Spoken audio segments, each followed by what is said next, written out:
Manau, kad čia tos yra ir pirmos varžybos, vis tiek vyrai žaidžia salėje, jiems, manau, tas yra jauduliukas, žiūrovų yra ir toks galbūt ir buvo toks nervotumas ir dėl to nesigavo, kad negalėjom nueiti į priekį. Tai nes buvom ir pabėgę 9 taškais ir po to tos nelemtos klaidos, kurių padarėme per daug, nes buvome pirmoji pusė, jeigu neklystu, 16 klaidų padarėm, tai yra per daug, negalime tiek daryti. Tai va tas ir lėmė tokias bangotumą pirmoji pusė. Bendrai gynyba tai buvo, nebuvo bloga, kad nedaug taškų įmetė jie.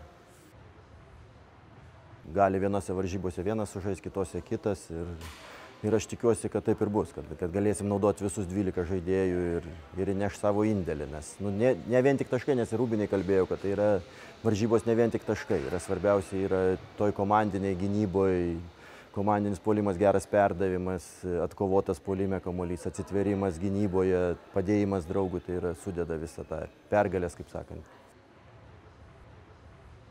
Kad mes esam jaunesni. Galbūt vis tiek buvo ir Tomas Galeckas, ir Sugintas, kurie buvo daugiau patyrę. O dabar mes turime Kalečių, kuris senais metais RKL žaidė, taip pat Domantas Vilys žaidė, Karolis Giedraitis žaidė visi RKL, Sirvydis ir tas pats Ženė, kuris serga, Masalsky. Tai mes, manau, esam skirtingai nuo anų metų, mes esam jaunesni, pajaunėję. Šiai dienai reikia papulti šitą. Kiekvienos varžybos reikia iškovoti pergalę, tai toks trumpas ir yra kiekvienos varžybose paskaitytų gerin ir gerin žaidimas, nes šiandieną nebuvo tokio jau sklandaus žaidimo, o manau papulti tą pirmą septyniukę, kur būna septyniukas, kuris įskirsto ir tada žiūrėti toliau.